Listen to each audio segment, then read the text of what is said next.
Hello guys, welcome to the channel. तो आज मैं आपको इंट्राडे के लिए स्टॉक्स में काफ़ी अच्छा एक सेटअप देने जा रहा हूँ। आप बैक टेस्ट कर सकते हैं। श्योर है कि आपको अच्छे ही रिजल्ट मिलेंगे। तो हमें क्या देखना है मॉर्निंग में? पहले तो RSI 75 से अप होना चाहिए। तो आप यहाँ पर देख सकते हैं RSI 75 से अप ITC में चला गया था। 75 से अप यानी कि 80, 90, 75, 76 कुछ भी हो सकता है। 75 से अप होना चाहिए। तो उसके बाद आपको क्या करना है, मार्केट में आपको कुछ एम पैटर्न दिखे तो आपको सेल करना है। वो स्टॉक्स जो होता है उसको सेल करना है। वो कौन कौन सी कंडीशन होगी वो मैं आपको बताऊंगा। तो उसके बाद आप इंट्राडे में उस स्टॉक्स को आप सेल करके पैसे बना सकते हैं। तो उस पर्टिकुलर स्टॉक्स के 5 मिनट के चार्ट में आपको क्या करना है, कुछ प्राइस एक्शंस देखनी है।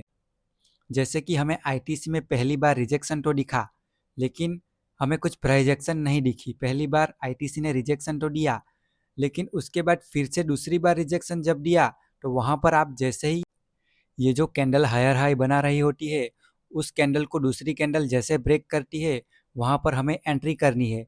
और ये जो हायर हाई बना हुआ है वहाँ पर जो हाई लगा है उस पर हम एसएल रखेंगे। कैंडल के लो पर हम एंट्री करेंगे। दूसरी कैंडल अपनी प्रीवियस कैंडल को जैसे ही ब्रेक करेगी डाउन साइड की ओर तो वहाँ पर हम एंट्री करेंगे। और उसके बाद आप यहाँ पर देख सकते हैं कि काफ़ी अच्छा हमें टारगेट मिला। तो यहाँ पर कैसे एंट्री करनी है, अगर आपको प्राइस एक्शन नहीं मिलती है तो पहली बार जब भी रिजेक्शन आता है उस पर आपको एंट्री नहीं करनी है 5 मिनट में। दूसरी बार जब भी रिजेक्शन आता है वहाँ पर आपको एंट्री करनी है। अगर आपको प्राइस एक्शंस मिल जाती तो आप पहली बार में ही एंट्री कर सकते हैं। वो कैसी प्राइस एक्शन वो मैं आपको दिखाता हूँ। तो इस जगह पर आप CDSL में देख सकते हैं कि मार्केट पहले तो अपसाइड गया और उसके बाद फिर से डाउन साइड की ओर आया और इसी कैंडल में फिर से मार्केट अपसाइड गया और उसके बाद फिर से हमें रिजेक्शन देखने को मिला। तो इस जगह पर एम पैटर्न पूरी हुई। तो आप इस जगह पर एंट्री कर सकते हैं और इस जगह पर SL रख सकते हैं। तो कुछ इस तरीके से हमें एम पैटर्न देखने को मिले या फिर कुछ हमें एम पैटर्न इस तरीके से देखने को मिले, स्विंग में देखने को मिले 5 मिनट के टाइम फ्रेम में, तो वहाँ पर भी आप एंट्री कर सकते हैं। तो इस तरीके से जब भी आपको एम पैटर्न देखने को मिले तो आप पहले ही रिजेक्शन में मार्केट को सेल कर सकते हैं। तो यहाँ पर हमें 2 रिजेक्शन देखने को मिल गए, तो इसी वजह से आप यहाँ पर सेल कर सकते हैं। लेकिन आईटीसी के केस में हम देखें, हमें एक ही रिजेक्शन देखने को मिला था। अगर ये जो ग्रीन कैंडल है उसके बाद फिर से मार्केट डाउन साइड की ओर आता और एम पैटर्न बनाता तो वहाँ पर हम सेल करते, लेकिन यहाँ पर ऐसा कुछ नहीं हुआ। तो इसी वजह से हम दूसरे रिजेक्शन पर फिर से सेल करेंगे। यहाँ पर हम एम पैटर्न नहीं देखेंगे क्योंकि मार्केट ने पहली बार रिजेक्शन दिया और दूसरी बार फिर से प्राइस रिजेक्शन की ओर जा रही है। तो वहाँ पर छोटा एसएल हमें मिल जाएगा और वहाँ पर हम सेल करेंगे। तो आईटीसी का जो हमने स्टॉक देखा उसका ये डेली टाइम फ्रेम है।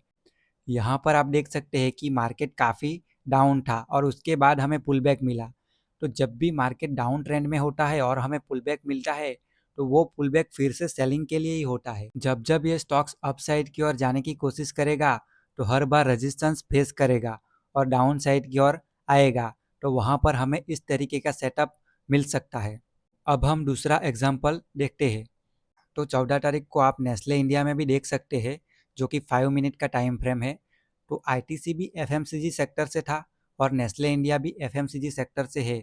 तो एफएमसीजी सेक्टर जो है मॉर्निंग में बाई साइड की ओर आया था और उसके बाद काफ़ी ओवर वैल्यूड होने के बाद कूल डाउन हो गया। तो यहाँ पर भी हम देख सकते हैं कि फर्स्ट टाइम जब रिजेक्शन दिया और उसके बाद मार्केट फिर से थोड़ा सा अपसाइड की ओर गया और फिर से रिजेक्शन हमें मिला। तो इस जगह पर आप सेल कर सकते हैं, यानी कि इस जगह पर एंट्री कर सकते हैं और आप एसएल यहाँ पर भी रख सकते हैं एंड एसएल यहाँ पर भी रखा जा सकता है। हमें यहाँ पर इस स्टॉक्स में 1:2 मिल गया। तो आपने देखा कि जो भी स्टॉक्स आरएसआई में 80 पर यानी कि 75 से अप आते हैं वो काफ़ी ओवरबॉट 5 मिनट में हो जाते हैं। तो उसी वजह से वो स्टॉक्स फिर से एवरेज आउट होने की कोशिश करते हैं 1:2, 1:3, या फिर कई बार तो ऐसा ही होता है कि जितनी ये जो ड्रास्टिकली बाइंग आई है वो फिर से सेलिंग साइड की ओर ही चली जाती है और जो स्टॉक्स वहाँ जहाँ से बाइंग आई थी वहाँ पर ही सीधा चला जाता है। लेकिन हमें यहाँ पर पूरा टारगेट लेना है या नहीं लेना है ट्रेल करके, वो हम पर डिपेंड है, लेकिन 1:2 तो हमें मिनिमम मिल ही जाता है। जैसे कि इस केस में भी आपको देखने को मिल रहा है कि हमें 1:2 तो यहाँ पर मिल ही गया। अगर आप इस जगह पर एंट्री करते और इस जगह पर एसएल रखते तो उसका 1:2 आपको यहाँ पर दिख रहा है। ये सेटअप काफ़ी इजी रहता है ट्रेड करने के लिए। अब नेस्ले इंडिया का हम डेली का टाइम फ्रेम भी देख लेते हैं कि वहाँ पर ये स्टॉक स्ट्रांग है या फिर वीक है। तो आप यहाँ पर नेस्ले इंडिया के डेली टाइम फ्रेम में भी देख सकते हैं, ये स्टॉक काफ़ी डाउन ट्रेंड में चल रहा है। ये थोड़ा सा पुल बैक आया था और फिर से मार्केट डाउन साइड की ओर चला गया। तो इस स्टॉक्स ने 14 तारीख को आपको इंट्राडे में काफ़ी अच्छा एक टारगेट दे दिया।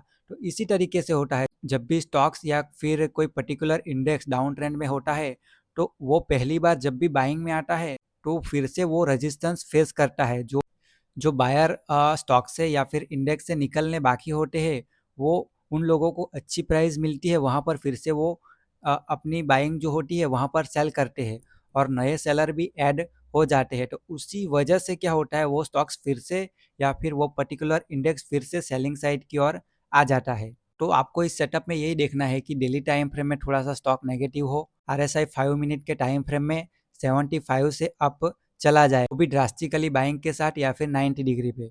तो उसके बाद आपको फिर से वो स्टॉक्स एवरेज आउट होते हुए देखने को मिलेगा।